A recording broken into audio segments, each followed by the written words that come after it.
What would you do if you woke up after heart surgery, only to discover your own son had already sold your house because he thought you were going to die? Before we begin, if you enjoy emotional family stories with unexpected endings, please like this video, subscribe, and tell me where you're watching from in the comments. Now let me tell you the day my own son buried me, while I was still alive. My name is Edward Bennett. I am 74 years old. For 46 years, I lived in the same white brick house at the end of Maple Street. Every scratch on its wooden floor carried a memory. Every wall held another piece of my family.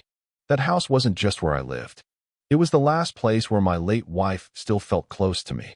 3 weeks ago, I believed I might never see it again. Not because of my heart surgery, but because of what my own son did while I was lying unconscious in a hospital bed. The first thing I remember after opening my eyes was the sound of machines. Slow, steady, beep, beep, beep. For a few seconds, I didn't know where I was. My chest felt like someone had placed a truck on top of it. Every breath hurt. Then I saw the ceiling lights. White, cold, hospital lights. A nurse noticed my eyes were open and smiled gently. "Welcome back, Mr. Bennett. You've been asleep for almost 14 hours. I nodded weakly. My throat was dry. "So," I whispered. "The surgery." She smiled again. "It was successful. You gave us quite a scare, but you're going to be okay." For the first time in days, I allowed myself to breathe a little easier. I closed my eyes. Not because I wanted to sleep, because I wanted to thank my late wife. Margaret always believed I'd outlive every problem life threw at me. Maybe. She was right. A few minutes later, another nurse walked in carrying a small plastic cup. Inside were several pills. She helped me sit up. "Your son came earlier." I smiled immediately. "Michael?" "Yes." He waited outside for hours before surgery. I wasn't surprised. Michael and I hadn't always agreed on everything. But he was still my son. I believed he loved me. The nurse continued. "He left about an hour ago. He said he had something important to take care of." I nodded. "Probably work." Michael owned a small real estate company. His phone never stopped ringing. Even during family dinners. Even at Christmas. Business always came first. I never liked that about him. But everyone builds life differently. After taking my medication, I slowly looked around the room. Flowers. Cards. A balloon that read, "Get well soon." Everything looked normal. Everything. Except one thing. My phone was gone. I frowned. I had my phone before surgery. The nurse checked the drawer. Nothing. She checked the cabinet. Still nothing. "Maybe your son took it home for safekeeping." She smiled politely. "It happens all the time." I accepted the explanation. At least. I tried to. Something still didn't feel right. About an hour later, my next-door neighbor, Frank Wilson, quietly entered the room. Frank had lived beside me for nearly 25 years. He wasn't just my neighbor. He was my best friend. He looked relieved when he saw me awake. "There you are. You old fool. You scared the life out of me." I laughed softly. It hurt. "So, I survived." "You sure did." He pulled a chair beside the bed. For several seconds, neither of us spoke. Then I noticed something strange. Frank wasn't looking me in the eyes. He kept staring at the floor. His hands were shaking. I had known that man for decades. Frank only acted like that when something was terribly wrong. "What happened?" I asked. He forced a smile. "Nothing. You should focus on recovering." I shook my head. "No." "What happened?" He sighed. Long. Heavy. Then he looked at me. "Edward." I almost didn't come. Those words made my stomach tighten. "What are you talking about?" Frank swallowed hard. "Yesterday, I saw moving trucks outside your house." I blinked. "Moving trucks?" He nodded. "I thought maybe you had planned to renovate. But then, I saw an estate agent." Every muscle in my body froze. "Estate agent." Frank looked away. "There was a sign in your front yard." I stared at him, unable to process what I had just heard. "A for sale sign." Silence filled the room. The machines beside my bed suddenly sounded louder. Beep, beep, beep. I felt my heartbeat speeding up. "No," I whispered. "That can't be right. I never listed my house." Frank slowly reached into his jacket pocket. "I know. That's why. I took this." He handed me a folded brochure. With trembling fingers, I opened it. There it was. A full-color photograph of my home. The same front porch where Margaret and I drank coffee every Sunday morning. The same oak tree where Michael used to build tree houses as a little boy. The same garden my wife planted before cancer stole her from me. Across the top, large black letters read, "For sale." Below it, the agent's name, the company logo, the asking price, $980,000. My hands began to shake.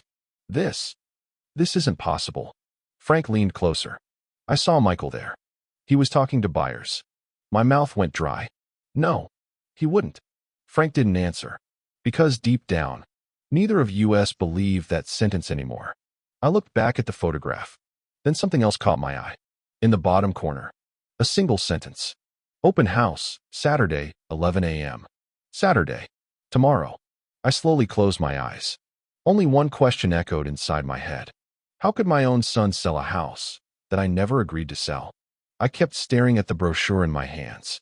My heart surgery had been successful, but somehow, it felt as though my heart had just broken all over again. Frank reached over and gently took the paper before my trembling hands crushed it. Edward, I didn't want to tell you while you were lying unconscious. I thought maybe there was some explanation. I swallowed hard. There has to be. My son wouldn't sell my house without asking me. Frank looked away. I wanted to believe that too. Neither of us spoke for several seconds. Finally, I reached for my bedside phone. I need to call Michael. The nurse handed it to me after charging it. I pressed his number. It rang once, twice, 3 times. Straight to voicemail. I tried again. Voicemail. Again. Voicemail. I stared at the screen. Michael had never ignored my calls before. Not after a major surgery. Not ever. I left a message. Michael, it's Dad. I just woke up. Frank told me something that doesn't make sense. Please call me. My voice cracked before I finished.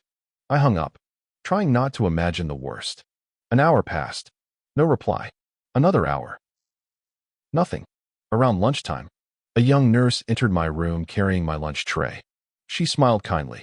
You should eat while it's warm. I wasn't hungry, but I forced myself to take a few bites. Halfway through the meal, my phone buzzed. Michael. Relief washed over me. I answered immediately. Michael. There was a pause. Then his voice. Dad, you sound better. I was worried. Something about his tone felt wrong. Too calm. Too careful. I heard someone listed my house. Silence. Long enough for me to hear him breathing. Finally, he spoke. I was going to explain everything. My stomach tightened. So it's true. Another pause. Dad, I did what I thought was best. The fork slipped from my hand and landed on the hospital floor. You? What? The surgery was risky. The doctors couldn't promise anything. I had to prepare. I felt cold. So your preparation was selling my home? It wasn't like that. Then tell me what it was like. His voice became defensive. You've lived there alone since Mom died. It's too big. The stairs aren't safe. You need assisted living. I closed my eyes. That was never your decision. I know. But someone had to think ahead. No. You thought ahead. For yourself. His breathing grew heavier. That's not fair. I've been handling everything. The hospital. The paperwork. The bills. You don't understand how stressful this has been. I almost laughed. Stressful. For him. While I was lying on an operating table wondering if I'd ever open my eyes again. I spoke quietly. Did I sign anything? No. Then how did you list my house? Another silence. Then, I have power of attorney. My eyes opened instantly. No. I never gave you power of attorney. You signed the papers last winter. The room spun. Last winter. He had visited me after one of my heart appointments. He brought several insurance documents. Said the hospital needed updated information. I remembered signing forms. Dozens of pages. Without reading every line. Because he was my son. You told me those were medical papers. They included medical authorization. And the power of attorney. You never told me that. I didn't think it mattered. My voice became ice. It matters now. He sighed. Dad, I've already accepted an offer. Everything inside me stopped. What did you just say? The buyers have already signed. We close next week. You had no right. I was trying to help. No. You were trying to sell the only home your mother and I ever built together. It isn't just a house. It's my life. It's every Christmas. Every birthday. It's where your mother took her last breath. For the first time, Michael sounded impatient. Dad, you're being emotional. That sentence hit harder than the surgery ever could. Being emotional. About the home where I buried my wife. I slowly lowered the phone from my ear. For a moment, I couldn't speak. Michael continued talking. You'll thank me later. The money will make everything easier. Money. He kept talking about money. Not memories. Not family. Money. Then something happened. A voice interrupted him. Soft. Young. Dad. It was Emma. My granddaughter. Grandpa's awake? Michael quickly covered the phone. His voice became muffled. Go upstairs. I'll be there in a minute. Emma answered quietly. But I wanted to. The line went silent. Then Michael returned. I have to go. We'll talk later. The call ended. I stared at the black screen. Frank hadn't moved. He had heard every word. Neither of us said anything. Finally, he spoke.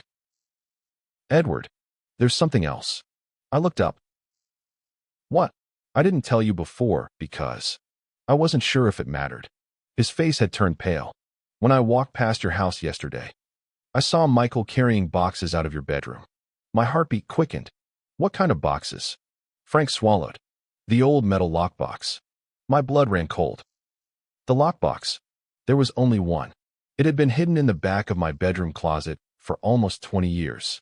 Inside it were the original deed to the house, Margaret's handwritten letters, my original will, and one document that Michael had absolutely no idea existed.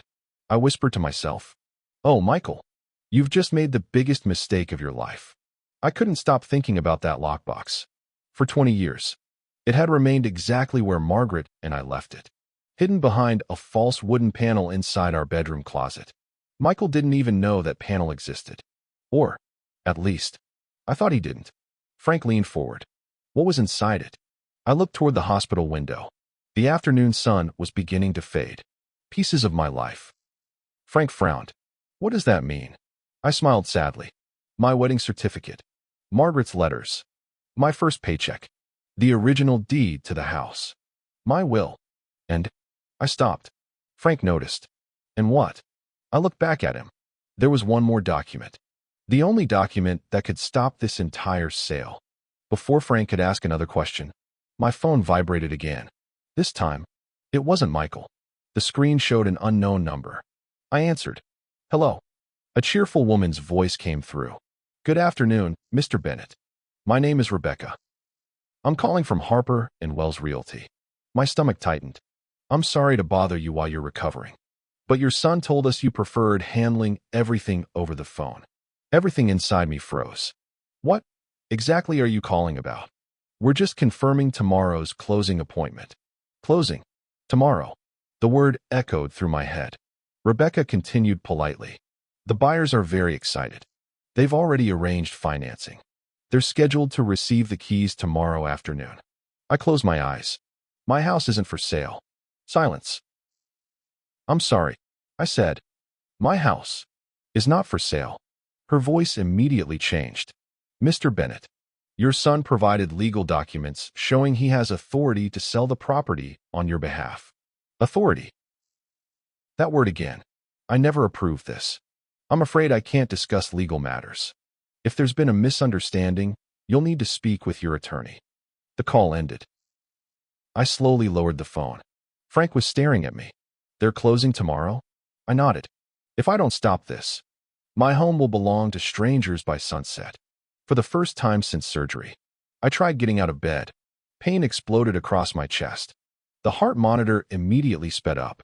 Beep, beep, beep. A nurse rushed inside. Mr. Bennett, you cannot get up. I have to leave. You absolutely cannot. You had open heart surgery 2 days ago. I don't care. My son is stealing my house. The nurse gently helped me back onto the bed. I understand you're upset, but your heart cannot handle this. I stared at the ceiling. I had never felt so helpless. A father who couldn't even stand, while his own son dismantled everything he had built. That evening, the hospital became quiet. Visitors had gone home. The hallway lights were dim. Frank had finally left after promising he'd return first thing in the morning. I was alone. Or so I thought. Around 9 o'clock. Someone knocked softly. The door opened. A little girl stepped inside. Emma, my 12-year-old granddaughter. She was still wearing her school uniform. She looked around nervously before closing the door behind her. Grandpa, I smiled despite everything. Come here. She ran to my bedside and hugged me carefully. So you don't hurt your stitches. That simple sentence almost made me cry. Unlike the adults, she had remembered what mattered. You scared me, she whispered. I'm sorry. I didn't mean to. She sat beside me. For several moments. Neither of us spoke. Then she looked at me with worried eyes. Grandpa, are you mad at Dad? Children always know. Even when nobody tells them anything. I answered honestly. I'm hurt. She lowered her head. I heard him yelling last night. My heart sank. He thought I was asleep. But I wasn't. I stayed silent. She continued. He told Mom. If Grandpa doesn't make it, everything will finally belong to us. Every word felt like another knife. Emma's eyes filled with tears. I didn't like the way he said it. He didn't sound sad. He sounded. She searched for the right word. Happy. I felt something inside me break. Not because of Michael.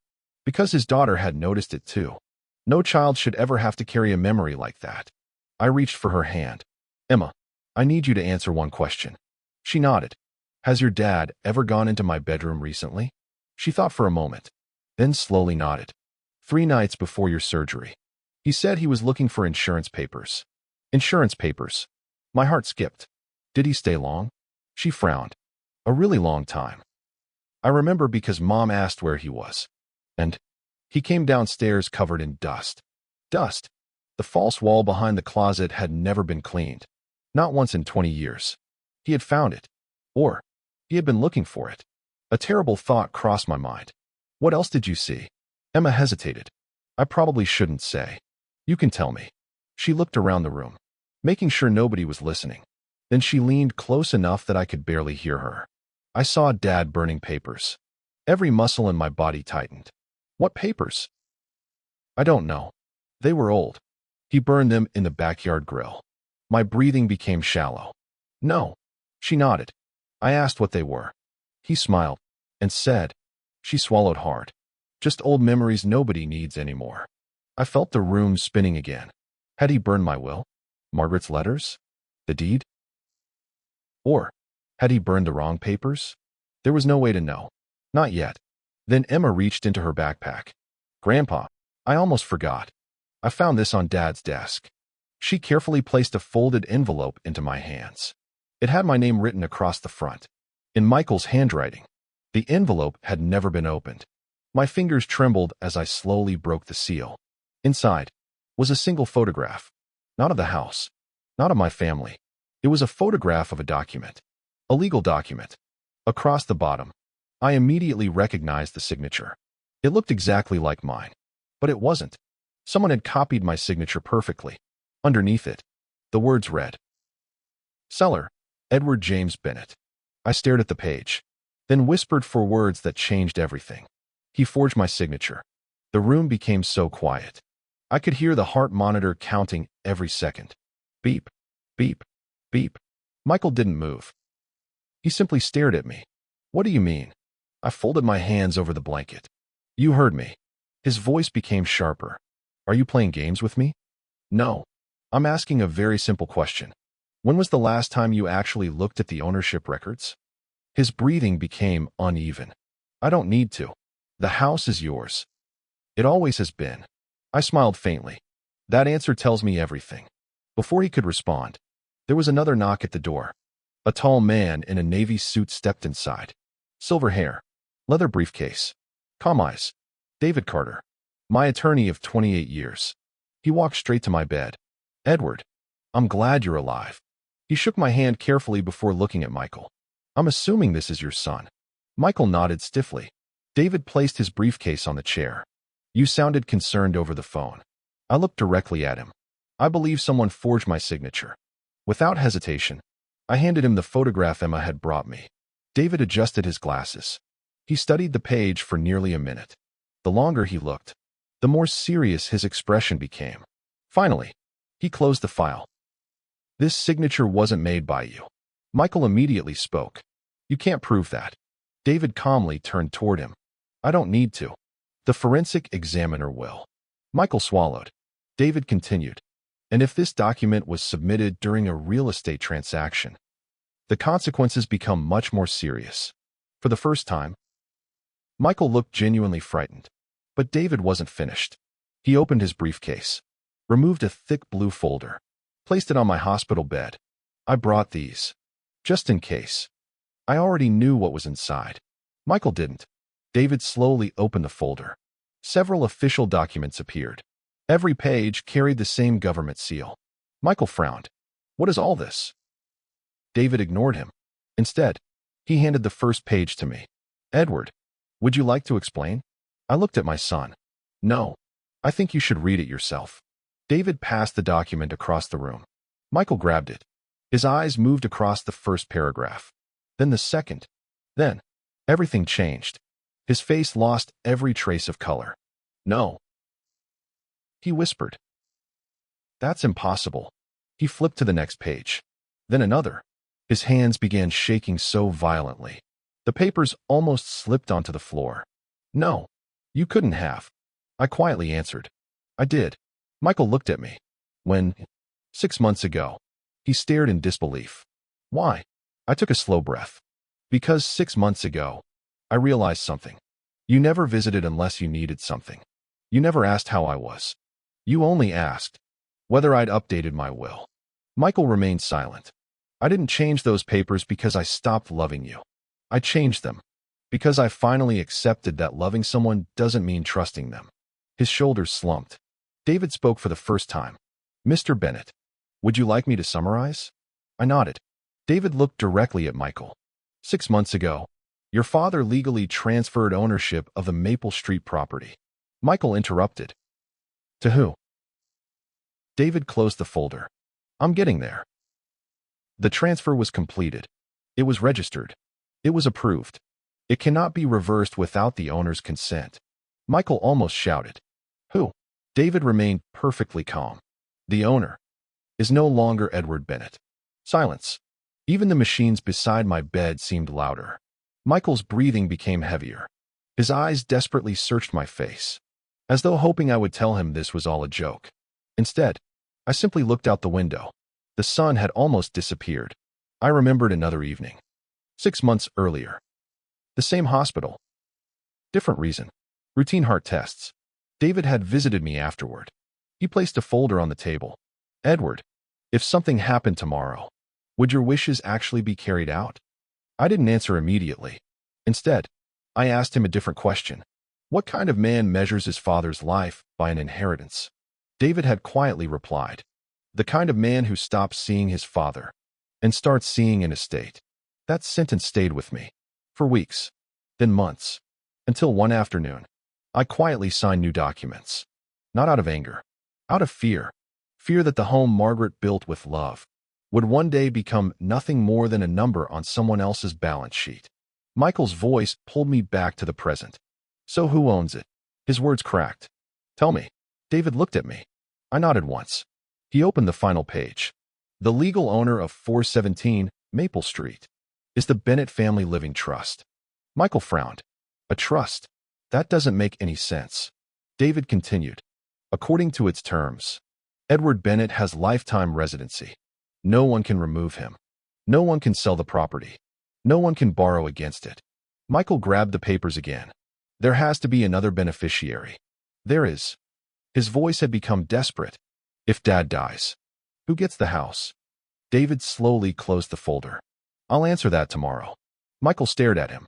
What? The trust becomes active tomorrow morning. Until then, I'm legally prohibited from disclosing the final beneficiary. Michael slammed the papers onto the bed. This is ridiculous. David didn't react. My advice is that you contact your own attorney. Because after what I've seen today, selling that house may become the smallest legal problem you're facing. Michael looked at me one last time. There was anger, fear, confusion, but above all, there was something I had never seen in my son's eyes before. He realized, for the first time in his life, he was no longer in control. Without another word, he turned, opened the hospital room door, and walked out. The door closed behind him. David waited until his footsteps disappeared down the hallway. Then he leaned toward me. Edward. I didn't tell him the whole truth. I looked at him. I know. David lowered his voice. The trust isn't what will shock him. I frowned. What do you mean? David smiled slightly. The beneficiary isn't just someone he never expected. It's someone who has no idea that tomorrow morning, their entire life is about to change. I didn't sleep that night. Not because of the pain. Not because of the surgery. Because tomorrow, everything would finally come into the light. At exactly 8:15 the next morning, David walked back into my hospital room. He wasn't alone. Behind him stood a woman in her early 50s. Dark suit, leather portfolio, confident eyes. David smiled. Edward, this is Judge Helen Brooks. I looked confused. A judge? Helen shook my hand gently. I'm retired now, but I witnessed the signing of your trust 6 months ago. I nodded. I remember. She smiled. I thought today my testimony might become important. Before I could answer, the door swung open. Michael, his lawyer, and behind them, 2 detectives. Michael looked exhausted. He hadn't slept either. His lawyer spoke first. Mr. Bennett, my client wishes to resolve this privately. David chuckled. I think we're well beyond private. Michael ignored him. He looked only at me. Dad, please. I made a mistake. I'll cancel the sale. I'll fix everything. I stared at him. You didn't make one mistake. You made hundreds. You lied. You forged documents. You entered my home. You searched through your mother's belongings. You tried to sell the place where she spent the happiest years of her life. He lowered his head. I know. No. You don't. If you did, you never would have done it. The room fell silent. One of the detectives stepped forward. Mr. Bennett, we received a report concerning possible document fraud. Michael's lawyer immediately interrupted. My client hasn't admitted anything. David calmly placed the forged signature on the bedside table. He admitted enough. The detective picked it up, carefully comparing it with another document David handed him. After several seconds, he looked toward Michael. Sir, we'll need to ask you a few questions. Michael looked at his lawyer. His lawyer quietly nodded. Don't answer anything right now. The detective stepped back. We're not arresting anyone today, but we are opening an investigation. Michael closed his eyes. Everything he had spent months building was beginning to collapse. Just then, David opened the blue folder again. He removed one final envelope. Cream-colored. Wax seal. Untouched. He looked at me. Edward, I believe this belongs to you. I smiled. It belongs to all of us. He carefully broke the seal. Inside was a handwritten letter. Margaret's handwriting. My late wife's. Even after 9 years, I recognized every curve of every letter. The room became completely silent. David handed it to me. My hands trembled as I unfolded the paper. At the top, she had written, To my family. I took a deep breath and began reading aloud. If you're hearing these words, then I'm no longer here to stop arguments before they begin. Edward, if you've opened this letter, it means someone is treating our home as property instead of memory. Michael slowly looked up. His face had gone pale. I continued reading. A house can always be rebuilt. A family cannot. If any member of this family ever values these walls more than the people inside them, they should receive neither. Tears filled my eyes. The room was silent except for my voice. Edward, promise me one thing. If the day ever comes when greed enters this family, don't reward it. Protect the home. Protect the child who still understands what love means. I couldn't continue. My vision blurred. David gently took the letter from my hands. He read the final paragraph. The person who should inherit this home will not be the richest, nor the oldest, nor the loudest. Give it to the one who still walks through the front door looking for family. Instead of money. No one moved. No one spoke. Then, a soft knock came from the doorway. Everyone turned. Emma.